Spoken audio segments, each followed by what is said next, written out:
Imagine entering an old building thinking it'll be empty and abandoned, but then you realize it's not. The place is full of dead bodies and nightmarish creature. So now you're trapped and must survive while being hunted by demonic creatures. That is the premise of Purgatory. Developed and published by Nama, Purgatory is an RPG Maker horror game series that follows Enri, who after being tricked by one of her classmates, wakes up to find herself in a place filled with human remains. She now must survive while escaping from the butcher who constantly hunts her, all while experiencing some changes from within. The game is divided into two parts, with a spin-off that takes place after Purgatory 2 and a third game that is currently in development. This video will cover both games and the spin-off titled Purgatory X.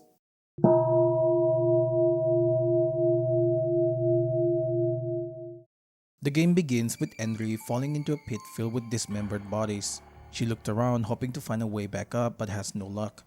All around her she sees nothing but corpses. Some are already decomposing. For some reason, Enri feels the urge to pull out a bone and turn it into a weapon. Perhaps it's her survival instinct kicking in, like she needs to hold something to feel safe. Using the bone, she pries open a locked gate that leads her to a hallway with a large open door at the end. Before entering, she picks up a piece of paper with a secret code written on it. Remember this piece of paper as we will return to it later. Enri then enters the hallway which led to a locked area that requires 2 green keys. After finding the keys and opening the shutter, she is ready to leave. However, she suddenly hears a strange sloshing sound coming from the right hallway. Curiosity gets the better of her and she decides to investigate. As she approaches the sound, she hears something moving through water. Whatever it is, it's probably— Oh my god, what in the demonophobia is this creature? No, I'm getting demonophobia flash.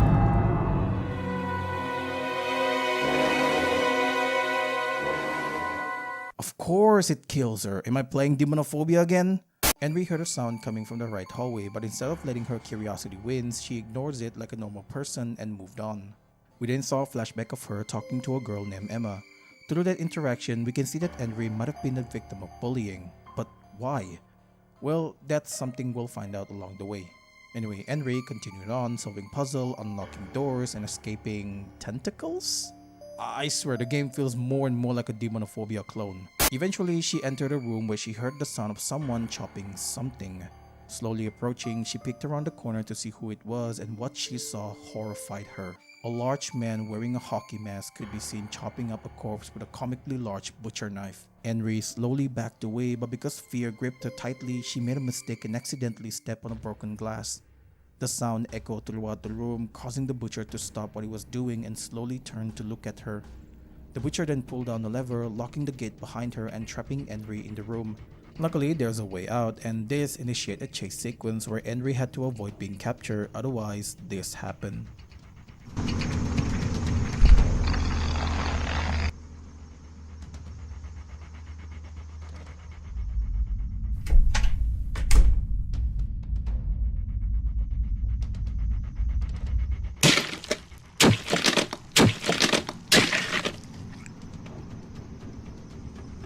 It's not a pretty sight. Running away like a life depend on it, Enri managed to escape by entering a small opening that led back to the starting area. For now, she's safe. We then saw another flashback, this time revealing the history of the building where Enri is trapped. It came up in a conversation between Emma and 2 other guys, Oliver and Lucas. Lucas and Emma mentioned a rumor about an abandoned building called Purgatory. Oliver added that a monster wearing a mask and wielding a butcher's knife haunts that building. By now we know that isn't just a rumor, it is very real. Emma then suggested they check the place out that weekend and invited Enri to join them. The others agreed, not knowing that this bitch had other plans for Enri.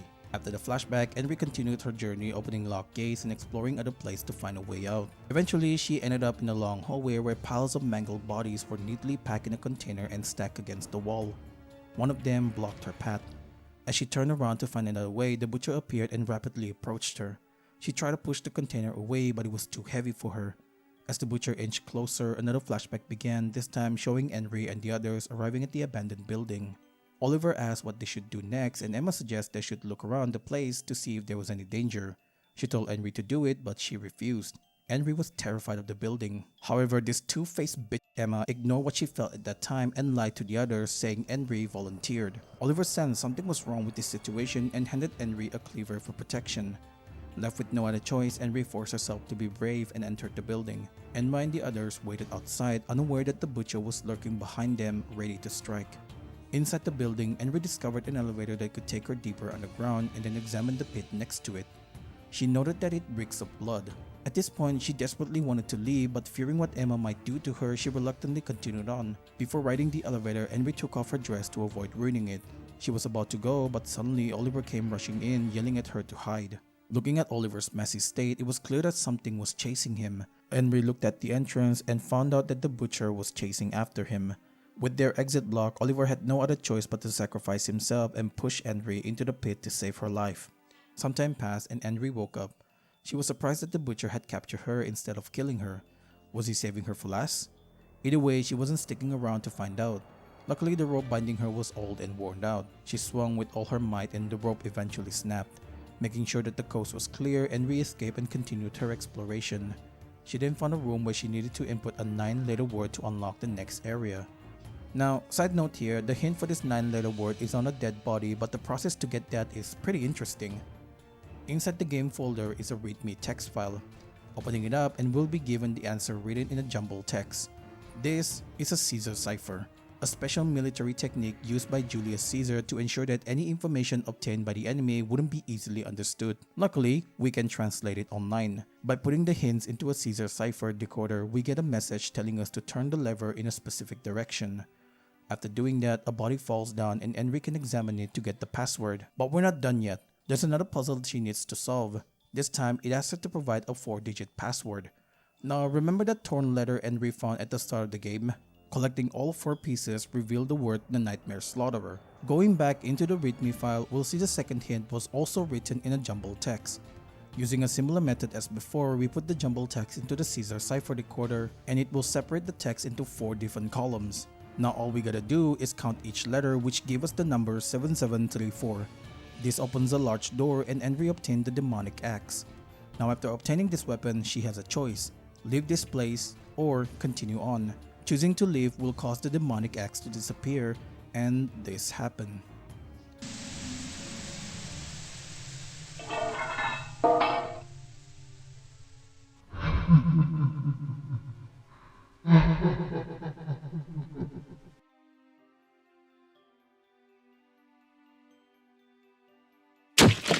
Yeah, we don't want that. So, instead of going to the elevator, Enri used the demonic axe to tear open the entrance of a room blocked by a spider web. As soon as she entered, a spider followed her. This might seem cute at first glance, until the spider lures her into a room where a flash-like monster can be seen on both sides of the wall. To get out from here, Enri needed to turn off all the lights on the floor, and she needed to do it fast, or else this fleshy creature would crush her to death. After what seemed like an eternity, she finally managed to solve the puzzle and escape just in time, narrowly avoiding her death. Now the spider continued following her as if nothing happened, but deep down, Enri felt betrayed. How could this spider who she fed and treated like a pet led her almost to her death? Well, she knew exactly how to deal with it.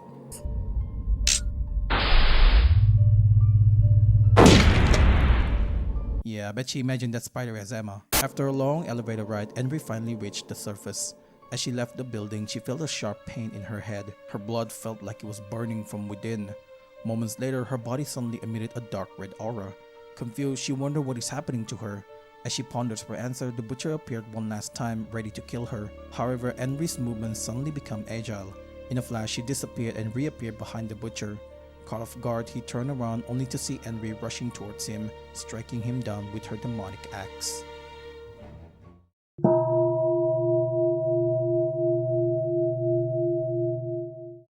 A year had passed since the incident that tragically took the lives of 2 people. Emma, the only survivor, was left traumatized. Yet after taking a month off from school, she returned to her old ways, acting like a two-faced bitch and attracting more guys than ever. However, one guy was immune to her charm. Abel Alfie, the main character of the second Purgatory game. He had a reason for ignoring her. You see, Abel could sense someone's true nature just by looking at their face. When he looked at Emma, he saw nothing but red flag, so he knew better than to get involved with her. On his way home, Abel's usual route was blocked off due to a hell-beast sighting. Now this was never mentioned in the first game, but the creatures Enri encountered are known as hell-beasts. Anyway, with no other choice, Abel had to take the long way home. It was here that he spotted Emma walking off with 2 other boys into an alleyway. At first, he wasn't going to follow her. He even said that she deserved whatever was coming to her. But after thinking about it, guilt got the better of him and he decided to help. What happened next would change the course of his life. The two guys cornered Emma, intending to do something terrible to her. Abel picked up a metal pipe ready to step in. However, just as he was about to act, a hellbeast appeared and killed the other two guys. He seized this opportunity to struck the creature, but the pipe did nothing because of its hard shell. Realizing he only had seconds to act and make a decision, Abel grabbed Emma's hand and jumped into the pit. Luckily, they weren't badly injured. Emma only sustained a sprained ankle. Abel approached her and asked her if she was alright. However, Emma, being the manipulative girl she is, immediately tried to act cute and gullible, even going so far as to trauma dump and cry like a little girl. But Abel didn't react. He stayed silent while Emma kept making a fool of herself. Once she's done, Abel revealed to her that she saw through her fake acting and told her it wouldn't work on him as he could see through her fake personality. This surprises Emma, who immediately dropped the act and revealed her true manipulative self. Abel told her that he was going to look for a way out. Since Emma couldn't move, he asked her to stay put and wait for him. Emma grunted and snapped at him, telling him to leave her alone. It took him some time as he had to navigate several floors and avoid wandering hellbeasts, but he eventually found a way out. He returned to Emma, and after some quick back and forth conversation during which Abel ignored Emma's advance once again, they made their way to the exit. However, as they approached the exit, Emma suddenly warned Abel that she sensed a dangerous presence. As soon as she said that, a giant spider-like creature dropped from the ceiling with a terrifying roar. Both of them knew they were screwed if they didn't run. Running away like their life depended on it, they managed to evade the creature and safely enter the elevator. However, this wouldn't be the last time they would encounter this creature. The game then shifts to Enri, who now lives in the slum district. A year had passed since the incident and Enri had fully mastered her demonic form. She could now control its power at will, unlike before where she needed a certain condition to transform. After killing a hellbeast that barged into her home, she went out to inspect the slum district as she sensed something was wrong. During her patrol, she saved several people attacked by the hellbeasts. Enri found the situation strange. The slum district was usually quiet and was mostly ignored by the authorities, which was exactly why she had been able to live there safely for a year. We'll talk about why she became a wanted person later in the video. As she continued exploring, she encountered two individuals who saved her because they mistook her for someone in need of help. They told her they were heading underground to find a way out and invited her to join them. Enri decided to follow them for now as she was already planning on going there. As they moved through the tunnel, she heard a weird sound behind her. Turning around, she saw a massive flash-like creature rapidly approaching. She tried to warn the other, but the two men had already abandoned her. Running away like her life depended on it, Enri eventually reached a dead end. Looking around, she spotted a ladder and immediately climbed it. Before leaving, she destroyed a container full of oil and using her demonic axe, she created a spark to ignite it. As the creature closed in, Enri threw a gas cylinder, causing an explosion that destroyed the creature. She continued her exploration and encountering a suspicious man on the brink of death. Upon seeing her, he let out a sinister laugh. It was here that she learned about the hellbeast's origin. They were the product of experiments conducted by the scientists in this country. The man revealed that he was a test subject who had betrayed the organization and was now being hunted down. Feeling his life fading, he left Enri a message urging her to stop the person responsible for all of this. Eventually, Enri arrived at the exact spot where Abel and Emma fell a few hours earlier. The game then switched back to Abel and Emma, who was still fleeing from the giant spider-like creature. They managed to escape it and reach an elevator, but the door only opens after pressing the button in the correct order. To make matters worse, the creature appears again. Luckily, it doesn't seem to know that they were there, giving them a chance to sneak around and press the button. However, the creature eventually senses them.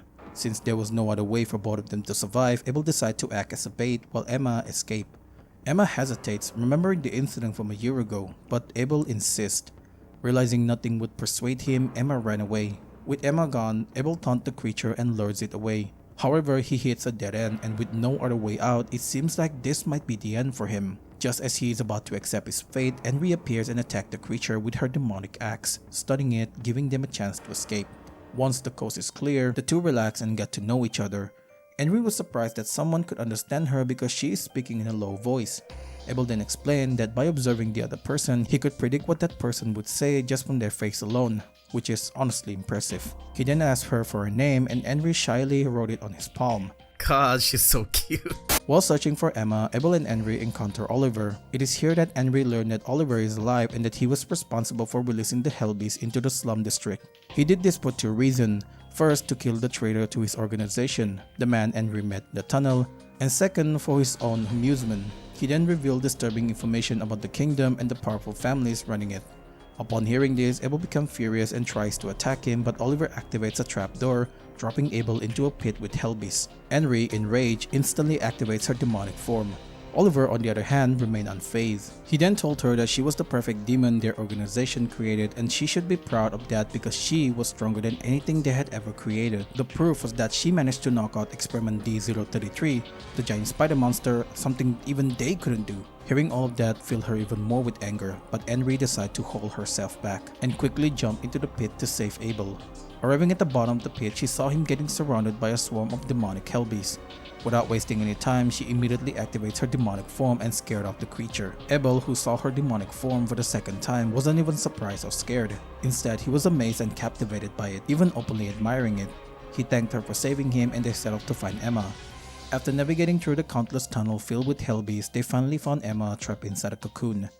They tear it open and the moment Emma saw Abel, she hugged him tightly and thanked him for rescuing her. But Abel gently shook her off and explained that he didn't do it alone. Someone else had helped him. When Emma turned to thank that person, she freezes. Her face darkened and she began trembling. Standing in front of her was the girl she bullied a year ago. Emma slowly backed away. She is surprised to see Enri alive and something about her feels different. Abel noticed the tension and quickly tries to defuse the situation. In the heat of the moment, he did the most unexpected thing ever.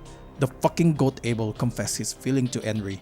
The confession worked as it immediately broke the tension between the two women. For some reason, Emma wasn't pleased with Abel's confession, but who cares? What matters is seeing Enri's reaction, which is more than enough. While searching for the exit, the three of them stumble upon an area with several buttons scattered across the floor.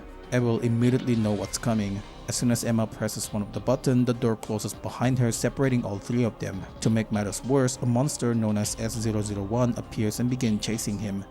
Abel was forced to flee from this creature while pressing the correct button to open the exit shutter. He needed to be careful though because if the creature grabbed him, this would happen.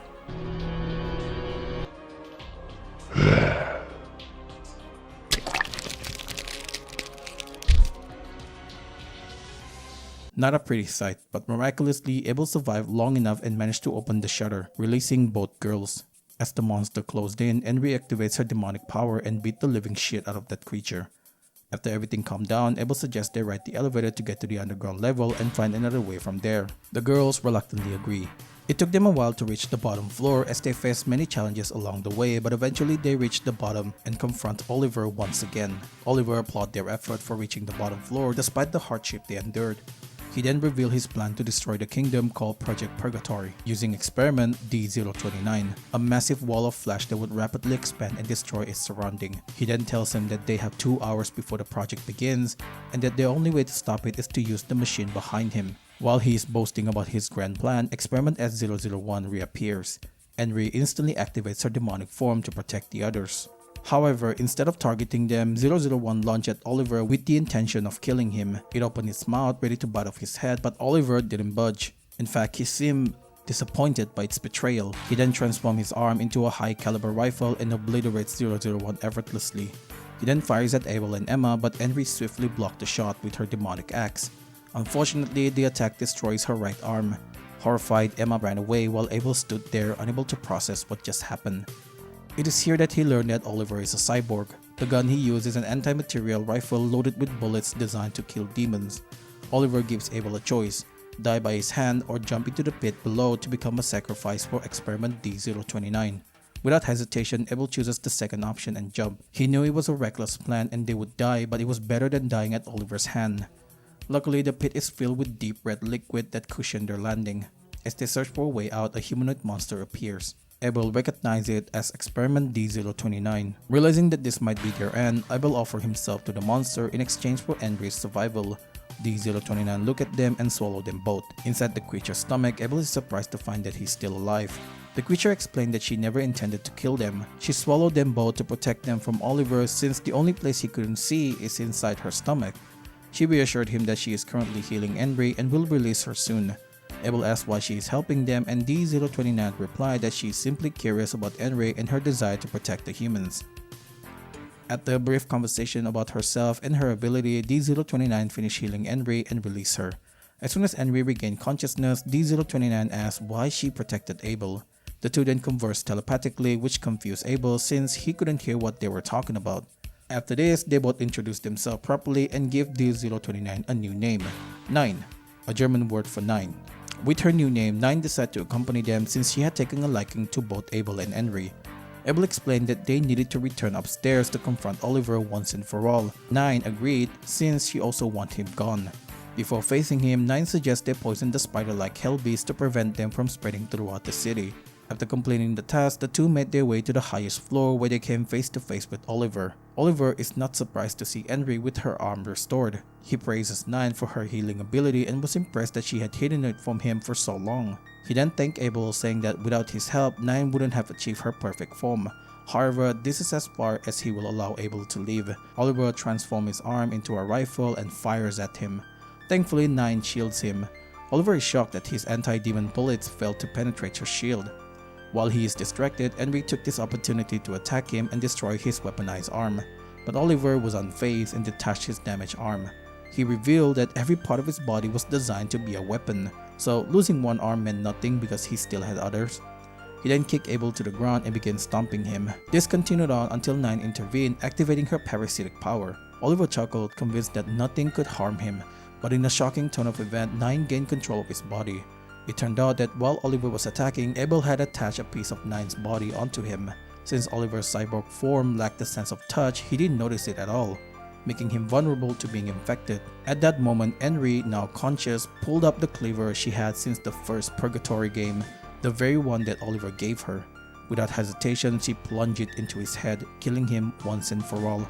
But the danger wasn't over. After rescuing Emma, they suddenly heard a loud roar echoing in the distance. Experiment D033 is approaching. With no other choice, she prepared to abandon whatever she's doing and team up with Enri to fight it. But Abel had another plan. He decided to buy them time by distracting the monster. Enri offered to help, but Abel refused, insisting she protects 9 and Emma instead. This is probably the bravest and dumbest decision I've ever seen in a game so far. Enri is literally a demon who can fight, while Abel is, well, human. Why he chose to do this is beyond my understanding. Anyway, after an intense dodging session which consists of 3 stages that get progressively harder, 9 managed to open the shutter lock and the 4 of them ran to the exit. As they reached the exit door, Enri spotted several gas canisters and had an idea.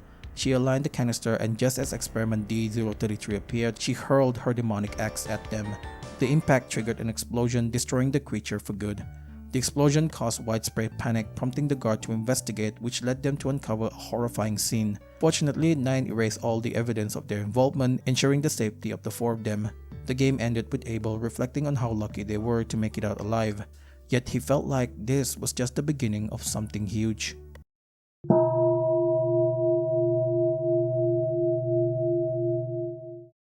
So this section is focused on Purgatory 2 and its ending. There's a total of 8 endings and we'll go through all of them. Keep in mind that some of this ending requires you to collect the gemstone and getting closer to one of the characters. To start off, let's talk about ending 1 and 6 first, since these two are connected to one another. The first ending is called Preparing for War. To get this ending, you have to confess to Enri, prioritize her instead of Emma, and collect less than 10 stone. In this ending, Abel visits Enri's home to speak with her family, but discovers they were nowhere to be found. 9 appears shortly after that, where she declares her intention to wage war against the corrupt nobles of Lobelia and invite Abel and Enri to join her. Abel initially worried that as a human, he won't be able to contribute much, but decided to go along, trusting that 9 and Enri would handle the heavy lifting. He then asked if there was a way to gain the upper hand before the war began, something like brainwashing the key figure. There was a brief pause before 9 confirmed that she can do it. The scene concludes with 9 planning to open a pharmacy and gain fame and popularity until the nobles visit them, making it easier for her to brainwash them. The sixth ending is called Are We Dating? This ending is sort of an extension for the first ending. To get this, do everything you did in the first ending, but get all of the 10 gemstones. The scene plays out similarly to the first ending, but after the strategic meeting in Enri's house, Abel took her out for a dinner, insisting that it is his way of thanking her. It then ended with Abel realizing that he might have just taken Enri out on a date. The second ending is called 9's Regular Restaurant Ban. You can get this ending by bonding with 9 and picking up 10 stones. In this ending, Abel thought of the facility he just escaped, wondering if he could see it again. 9 told him that it was possible and brought both him and Enri there. However, upon arriving, they found the shutters locked and 9 couldn't open them since her power was ineffective in that area. Seeing their disappointment, Enri tried to cheer them up by treating them to a meal, which 9 completely went overboard by ordering nearly everything on the menu. While 9 was busy eating, Abel asked what they should do next. It's here that 9 dropped a shocking revelation. The royal family had been murdered and replaced with meat puppets controlled by Lobelia. Abel realized that things are much more serious than they thought. He asked what they should do, but 9 told him not to worry, outlining her plan to brainwash the nobles by infecting them with her cell. Abel thought it was a risky idea, but 9 reassured him that it was safe as she had already developed antidotes. 9 then proceeded to order more and ate so much that they got banned from the restaurant forever. The third ending is called Start of a Revolution. In this ending, Abel and Enri visit Emma at the hospital. She thanked them for coming but expressed concern about the state of the country. Having witnessed how corrupt Lobelia is while she was kidnapped by Oliver, Emma wondered if she could do anything. Abel went quiet for a second before telling her his plan that he came up with 9 to brainwash the noble with her own drugstore. Emma hesitated at the plan, but since she's determined to change the country, she agreed to it. They talked with her a bit longer before leaving to let her rest. Afterward, Abel took Enri out to dinner to discuss their future. The scene ended with Abel realizing that it would be years before they could execute their plan of fighting the corrupt nobles of Lobelia. The fourth ending is called A Promise and Determination. To get this ending, you have to be nice to Emma, save her first, and choose to go on a date with her. In this ending, after realizing the corrupt nobles and Lobelia were behind everything, Emma became determined to change the country. She promised to become the head of her family and wage war against Lobelia itself. But to succeed, she needed an ally and chooses Abel because of his ability to see a person's true self. Abel declined at first, but after being quote-unquote threatened by Emma, he reluctantly agreed and began planning their next move together. The scene then ended with Emma postponing her date with Abel and asking him to remain with her until she gained power. The fifth ending is called The Days We Come Back To. To get this ending, you have to keep a neutral relationship with everyone and collect less than 10 stones. In this ending, Abel excused himself from 9 and Enri, saying that he had other things to do. On his way home, it began raining. Since his school was nearby, he took shelter inside. In his classroom, he found Amalia, who had just finished reading a book. He asked if she had any spare umbrella he could borrow. Amalia searched her bag and handed him a spare. Afterwards, she accompanied Abel to the library to find a book. The scene ended with Abel thinking how beautiful Amalia is and gradually falling in love with her. The seventh ending is called Never Ending Malice. This is the true ending of Purgatory 2. To get this ending, you need to tell 9 that you are interested in her, collect all 10 gemstones, and give the ribbon to a demon called D005. Similar to the first ending, all 3 of them decide to visit the Purgatory facilities one last time. However, when they got there, the shutters were locked. But as they were about to leave, D005 appeared and obliterated the shutters with a beam attack. The two then made their way to the central command room where they uncovered Lobelia's secret and their obsession with creating the perfect demon. Abel also learned about 9's tragic past. She was once an 8-year-old human girl abducted by Lobelia and was used as a test subject to become a perfect demon. The conversation shifted to Enri's demonic power and how she managed to become a demon without fulfilling the condition. Since their conversation led to nowhere, Abel urged 9 to focus on why they're here in the first place. 9 began hacking the facility's computer but stopped midway, surprised to discover that the password had been changed and any attempt to bypass them will result in error. She wondered if there's a third party involved. Abel suggests they stop for now because he had a feeling that whoever changed the password is most likely a formidable opponent. The scene then shifts to Amalia exiting the teacher's office at her school. She then receives a phone call which reveals her identity as a Lobelia and the one responsible for changing the passcode. And finally, the last ending is called Another Executive. This is the bad ending which you can get by following the same step as ending 5 but collect all the 10 stones. The scene plays out similarly to ending 5 up until where Abel and Amalia went inside the library. As Abel was admiring her beauty, Amalia pulled out a gun and shot him in the stomach. She then revealed that she knew about Abel's ability, so she trained herself to counter it.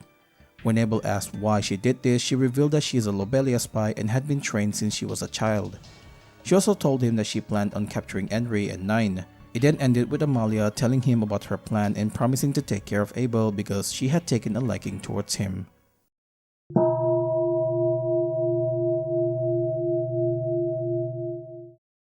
So remember that scene where Amalia received a phone call and revealed herself as a Lobelia? Well, we get to know more about that in her own game titled Purgatory X. This is a spin-off game that focused on Amalia after the event of Purgatory 2. Of a warning, this game is extremely hard.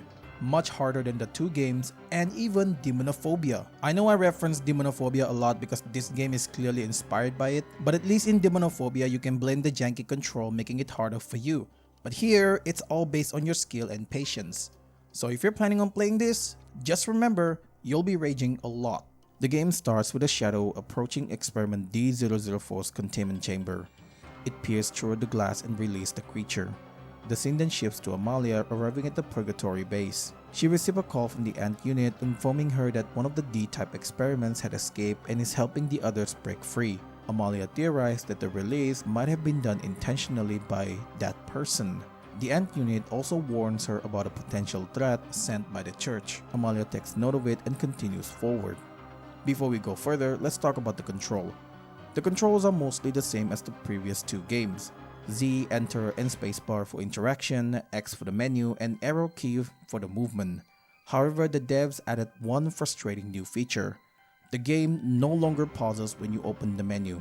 What I meant by this was that in most RPG Maker game, opening the menu pauses everything in the background, but the developer of Purgatory X had the brilliant idea to not pause the game when you're being attacked by monster.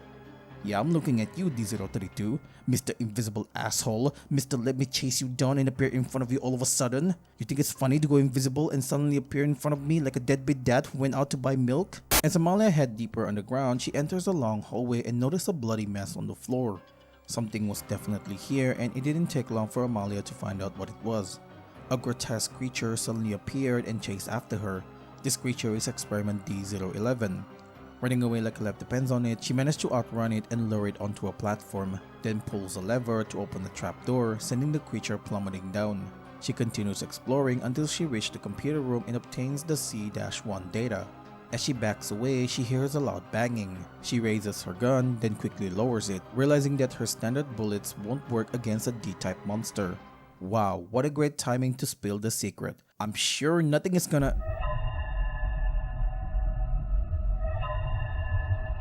The camera pans to Amalia showing a one-eyed creature appearing in front of her. This creature is D032, a monster that has an extremely hard skin with an annoying ability to become invisible. The screen flashes red, signaling that it has seen her and is now chasing her. Running away like her life depends on it, Amalia managed to escape and reach the next area.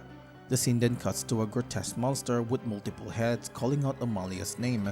This is Experiment D007, the experiment that was reported missing a while back. We'll get to know more about it as we progress the game. After escaping D032, Amalia continues her search for Oliver. During that search, she encounters a hanging creature. The screen suddenly turned dark red, and as she approached it, the color intensified until eventually, this happened.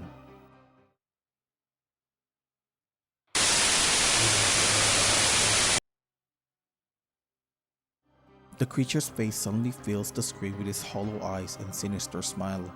This is D004, and it is the most frustrating, most annoying creature you'll fight in this game. D004 has an ability where it slowly takes over the host's mind by showing them a recreation of their past. Amalia unfortunately is caught up in it. A few seconds later, she finds herself in a classroom appearing much younger. Side note, if you open the menu at this point, you'll see a very unsettling image of Amalia staring at you with a text, "So, you saw it." Honestly, I wasn't expecting to see that late at night. It is creepy as fuck. Anyway, Amalia eventually meets Prince Silva. As they talk, she realizes something feels wrong. Realizing D004 is messing with her mind, she increased her brain activity to break free. As soon as she woke up, Amalia wasted no time and shot the creature. However, D004 managed to escape. She continues exploring and unexpectedly encountered 3 hostile knights sent by the church. Amalia asks if their loyalty to the late king is what motivates them to turn a blind eye to the kingdom's corruption. She mocks them for being ignorant despite working for the church. Enraged, the knight prepared to attack, but Amalia shoots them with a special bullet containing D018's cell, an incomplete D-type experiment that could rapidly expand its cell and feed off humans by turning them into nutrients. After a bit more exploring, she eventually arrives in Area A-2. There, she enters Oliver's office and discovers that Enri and Nine, along with Emma, were responsible for his death. But she's confused why Abel was with them. She concludes that Abel must have unintentionally got dragged into their mess. We'll talk about why she's obsessed with him in the explain section. Anyway, Since her objective of finding out what happened to Oliver completes, she decides to leave for now, but before that, Amalia calls the Ant unit to inform them that 4 experiments are still on the loose: D011, D032, D004, and D024. She also informs them that S002 will join her in exterminating the remaining experiment. Before ending the call, she tells them to leak her information to the church so they'll come after her. After the call, Amalia leaves the facility to meet S002. Side note here, S002's real name is Kilry Smith. She's an S-type demon created by Lobelia. I'll be using her name throughout this video for simplicity. The two met at a bar where Amalia explained her plan. Basically, she wants Kilry to act as her bodyguard while she hunts down the escape experiment. A relatively easy task, and the two agree to meet again at the bar in the evening. With some free time, Amalia visits her friend Perty. Her goal is to recruit her and join her fight. Perty initially misunderstands and thinks she's been invited to join the Lancelot family, but Amalia clarifies that she means Lobelia itself. Perty was surprised to hear this because Lobelia is one of her family's weapon supplier, but what shocked her even more was that Amalia was affiliated with them and knew everything about her family's connection with Lobelia. She then demanded that Amalia tell her everything she knew. She agreed, but under the condition that Perty join her. Perty is hesitant at first but decides to listen before making her final decision. After telling Perty the truth and completing her remaining errands, Amalia and Kilry begin their operation by returning to the Purgatory facility. Not long after they arrive, Amalia was attacked by a sharp tentacle. Fortunately, Kilry was fast enough to cut it off before it could injure her. She then examined the tentacle and confirms her suspicion that experiment D007 is responsible for releasing the other experiments. They continued until they reached a terminal controlling the elevator. While Amalia was busy hacking into it, Kilry noticed a suspicious-looking soldier moving past them. His body was flailing around strangely as if he was being controlled. Realizing the soldier might be under D004's control, they immediately chased after him, eventually reaching the G5 facility. Upon entering, both of them were ambushed by experiment D011. A prompt then appeared asking which side Amalia should take. Side note here, this is where the game introduced a new mechanic that requires spamming the shoot button. Get used to pressing it quickly because the difficulty will only intensify from here on. Anyway, after surviving the ambush, the two of them found the soldier trapped in one of the rooms. Kilry wanted to go after him, but Amalia decided that she was better suited for the task and would signal her if anything went wrong. Honestly, Amalia, that's tough. But still pretty dumb because as soon as she stepped inside, D004 appeared and took over her mind once again. This time, it showed her a memory of when she first met Prince Silva. Realizing she was in a dream, Amalia increased her brain activity and forced herself to wake up. The moment she regained consciousness, she immediately shot D004. The creature was confused because this is the second time Amalia had broken free from its control. She then explained that she now understands D004's ability. The creature basically puts them to sleep and shows them scenes from their past. While this is happening, the creature slowly takes over their body. After this explanation, Amalia put up a signal and Kilry instantly threw her axe at D004 in an attempt to kill it. However, the creature escaped once again. After a brief conversation with Kilry about what she had learned about D004, the two of them entered the locked room where they finally met Oliver. Side note here, this is not the real Oliver. The original Oliver had already been killed by Enri at the end of Purgatory 2. However, Oliver had already anticipated this, so right before he died, he secretly uploaded his memory to a cyborg version of himself. Amalia informed Oliver of the current situation and how several experiments had escaped. This surprises him as he was certain none of them could break free from the containment he had designed. He immediately suspected 9, but when Amalia told him that she was innocent and that the manufacturing department was involved, he realized who the real culprit was. Before he could say the name, Kilry interrupted them, warning that a group of people was heading their way. It turned out to be the members of the Spin Church who had been tracking Amalia. Amalia knew of their arrival since she intentionally leaked her information just to lure them out. Realizing they had walked into a trap, the group tried to flee but were killed by Oliver and Kilry. With her objective complete, the three of them left the facility and agreed to meet at the bar at 3 PM to discuss their next move. Amalia then returned to her lodging. While taking a bath, she reflected on what happened 6 years before the event of Purgatory. She also vented her frustration about the failed Purgatory project from the second game. However, being the super genius she is, Amalia always had a backup plan, and it was proceeding smoothly. After her bath, she went straight to bed, mumbling about Abel in her sleep. The next day, before heading to the bar, Amalia had the option to go to school. because even though she is a highly skilled operative working for an evil corporation, she still had to maintain her cover as an honor student. It was also here that we finally get to see the full scene from the bad ending of Purgatory 2. In that scene, Amalia was reporting the failure of one of the Purgatory Emergence project to a high-ranking official at Lobelia. This high-ranking official would later be revealed to be none other than Benito, the CEO of Lobelia. She was then ordered to destroy the Purgatory facility as soon as possible to prevent any information leak. Before heading to the Purgatory facility, Amalia decided to deal with the Sphinx Church so they wouldn't interfere with her plans later. She regrouped with the others and headed to the secondary cathedral, Quatzit. Side note here, I love how the game gives a little bit of trivia about the church as the character climbs the stairs. It made the game feel more live. Anyway, as soon as they entered the church, a member of the ant unit informed Amalia that the building was empty except for one person. Amalia knew exactly who it was and requested to meet him alone. This person turned out to be the Pope and he... Really? 6'7"? You really put that meme there?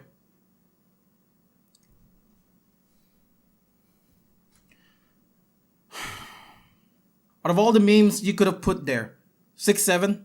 Oh my... Alright, looks like we're rolling with it. God damn it, are you real 6'7"? Jesus Christ. The Pope greeted her warmly, but Amalia ignored him. She immediately told him about her plan to start a civil war to destroy the kingdom, and she intended to sacrifice him in the process. The Pope couldn't believe what he heard. He was shocked and disappointed because the kind girl he had met years ago was gone. He criticized her decision, saying it would harm many innocent lives. Amalia fired back, telling him that none of this would have happened if he had noticed the kingdom's corruption and stopped it instead of turning a blind eye. She also blamed him for being too lenient with the greedy archbishop and cardinals. The Pope fell silent for a moment before asking her true goal. Amalia replied that she wanted to destroy the root of all evil and was willing to do anything to achieve it. She then pulled out a gun and shot the Pope. Since they had dealt with the Sphinx Church, the three of them headed to the Purgatory facility. When they arrived, the ant unit was already stationed there. Amalia briefed them on their task and, after assigning roles to both Oliver and Kilry, commenced the operation to exterminate the D-type monsters. While the rest of the soldiers began moving out, Oliver stayed behind. For some reason, he felt the command sounded a bit suspicious.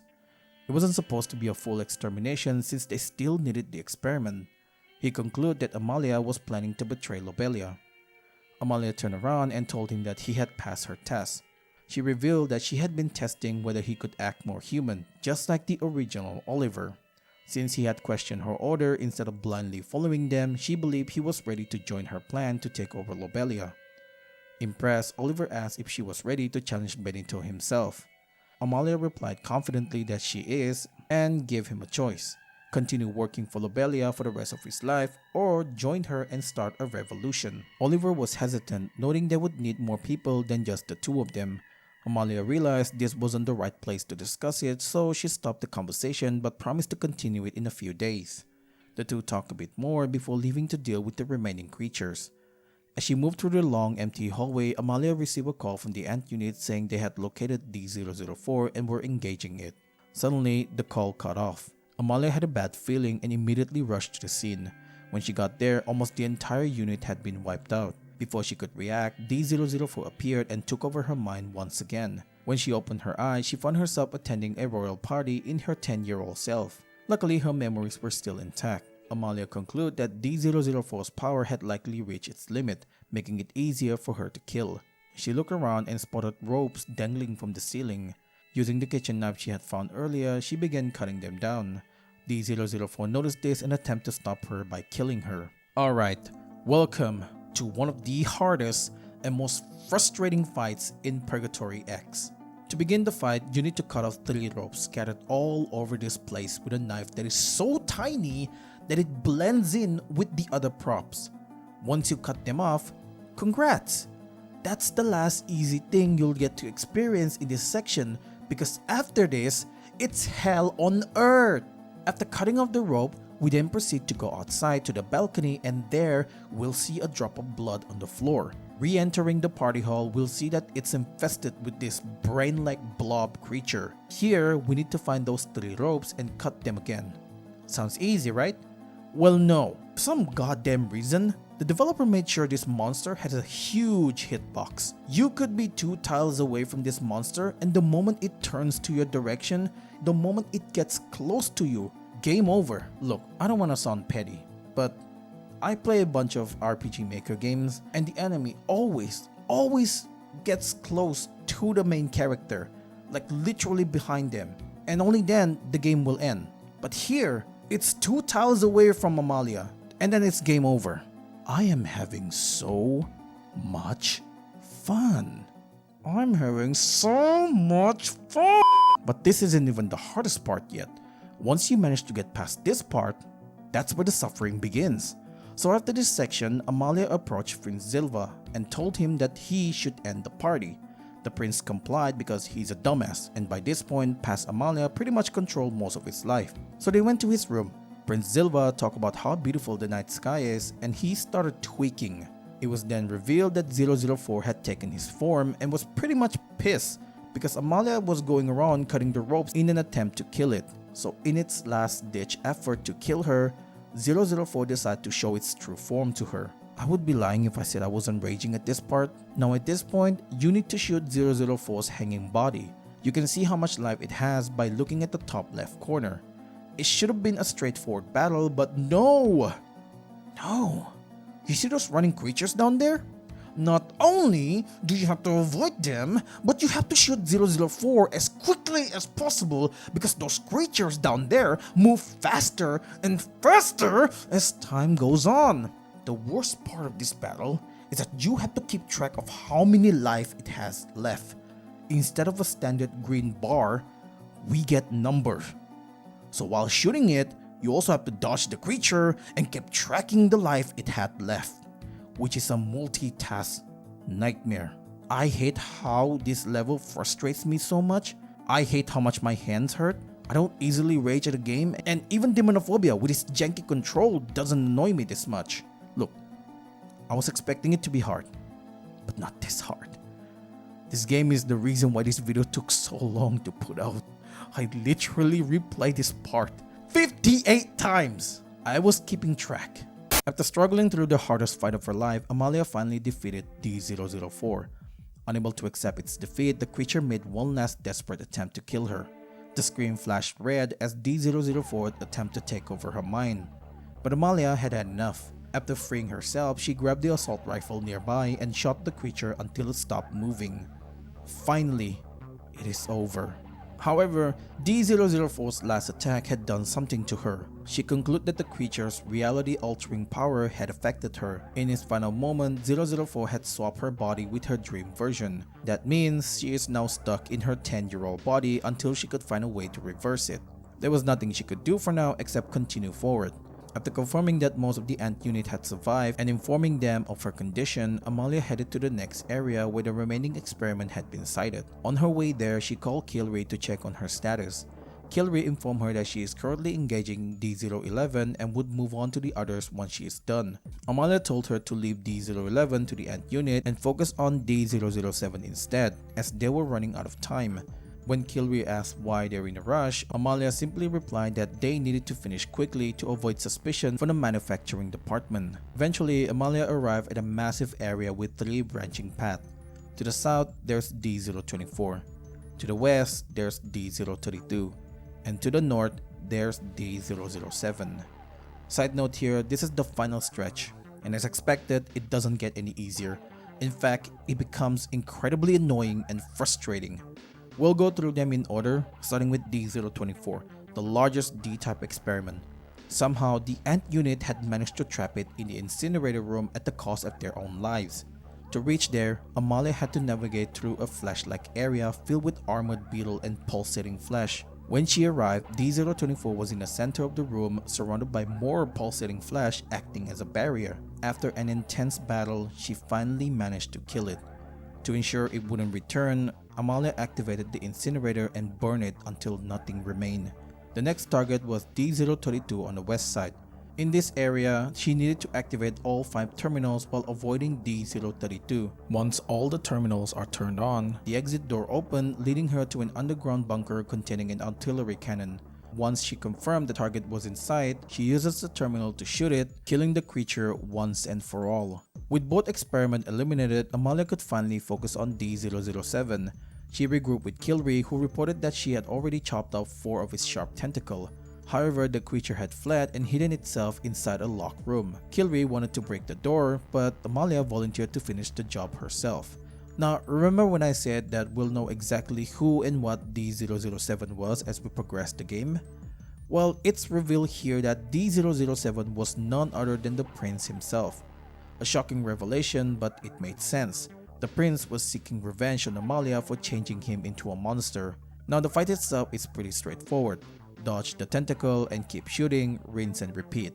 After dealing enough damage, D007 fled, leaving a trail of blood. Following the bloody trail, she eventually saw the exit. Before leaving, she gave out one last warning to 007 to not follow her, otherwise there will be consequences. This is her final act of mercy for the prince. But as expected, the prince didn't listen and slowly approached her.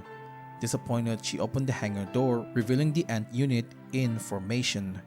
With one command, the squad opened fire and killed D007. In the epilogue, we see Amalia visiting Nine's shop for an antidote but was disappointed when Nine couldn't provide her with a cure.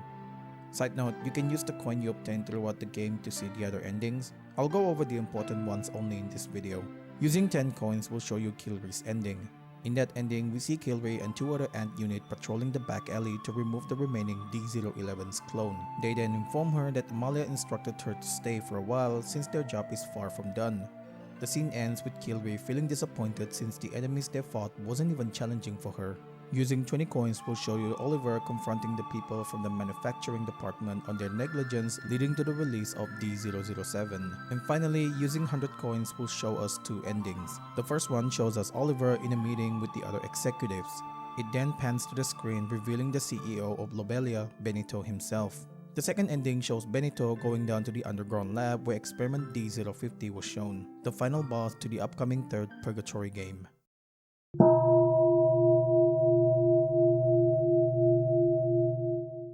Before we begin, there's a few things that I want everyone to understand. The story isn't complete yet, but with the release of Purgatory X, we got a bit of information that explains some event that happens in the first and the second game. Now, there's a chance that when the 3rd game release, I will make an update video. So, what exactly happened in Purgatory?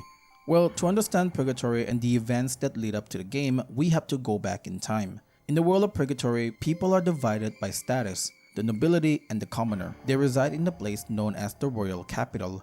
The nobles are considered a highborn.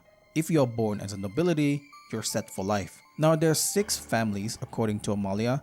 Originally, only 4 out of the 6 families' names were revealed, and it wasn't until Purgatory X that we finally know the last 2. So the 6 powerful families are the Lobelia, the Lorv, the Whites, the Purple, the Lancelord, and I'll probably butcher this name, so excuse me, the Cross family. These nobles are part of the great families.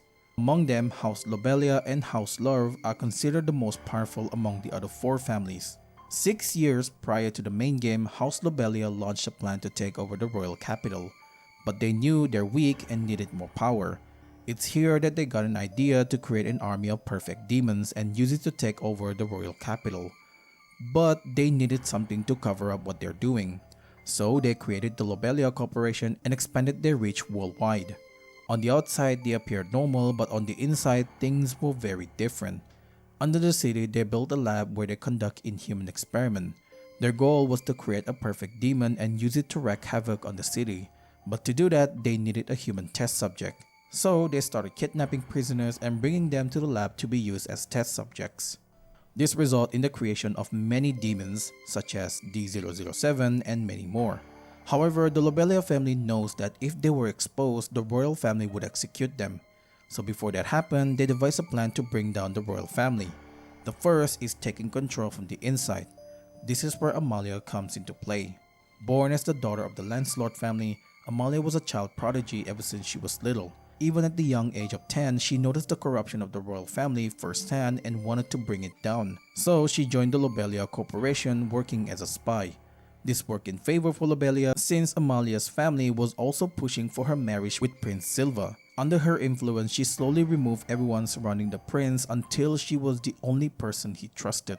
Once this was done, all Lobelia had to do was launch a coup d'etat and detain the royal family.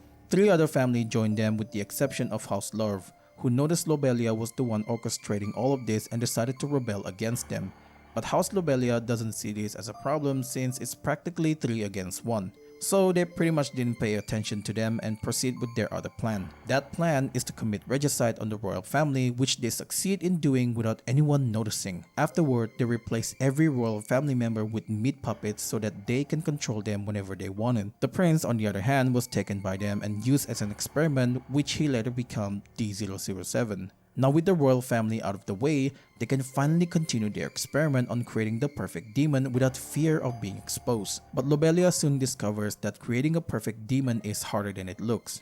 You see, in order to create a perfect demon, the subject needs to kill at least 20,000 people. But even when these conditions are met, there's still a chance for the test subject to become an imperfect monster. This is why only a few perfect demons exist since the process is too complicated. But that changed when Enri became one by accident. Born and raised in the Lord household, Enri is a quiet girl who rarely speaks. She also had a tendency to go along with whatever the other told her to do without ever saying no.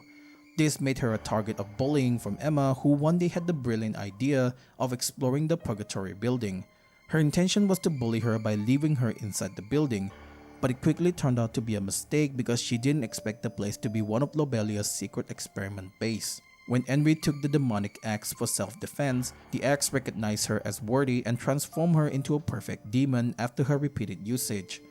An outcome that Lobelia hadn't anticipated. This prompted Lobelia to capture Enri, intending to experiment on her. But she is smart enough to hide in the slum district. This is why she was a wanted person at the start of Purgatory 2. But this also gave Enri a lot of time to master her demonic power. And then a year later, she returned to the Purgatory building, intending to destroy it once and for all. Now, remember Amalia's strange affection for Abel in Purgatory's 2 bad ending? Turns out that isn't a one-off thing. She genuinely has feelings for him to the point where she's being borderline possessive of him, as it was shown by Amalia when she's in Oliver's room. When she saw Abel with the other girls, she told him to not cheat on her even though she's not in a romantic relationship with him. But why is she obsessed with him? Well, Purgatory X has the answer. You see, in one of her flashbacks that happened after she went back to her lodging, we see her meeting Abel for the first time when they were kids. Amalia at that time was already affiliated with Lobelia and was on her first mission to destroy the church. The plan was to have someone deliver a box containing bombs. When it detonates, the person will be the one to blame. That day, she randomly ran into Abel and wanted to use him as a scapegoat. But since Abel's ability allowed him to see their true self, he rejected her and even called her out. That single interaction changed her whole life because Amalia at this point was pretty much exhausted with being a noble and the way people treat her differently. So when Abel rejected her and treated her normally, she fell in love with him and was obsessed with him from that day on. That's why she acted like that when she saw him with another girl. In other words, she's a yandere. A genius yandere to be exact. Thank you so much for watching. I hope you enjoyed this video. Thank you so much for the 100k subscribers. It means a lot to me that people love the stuff I'm doing here. So again, thank you. I will do a proper video celebrating it after I got my play button. Again, thank you for watching. Like the video so I'll know that you enjoy it. Check out my previous video if you haven't yet and become a member to support the channel and get more interesting stuff in the future. That's all. See you.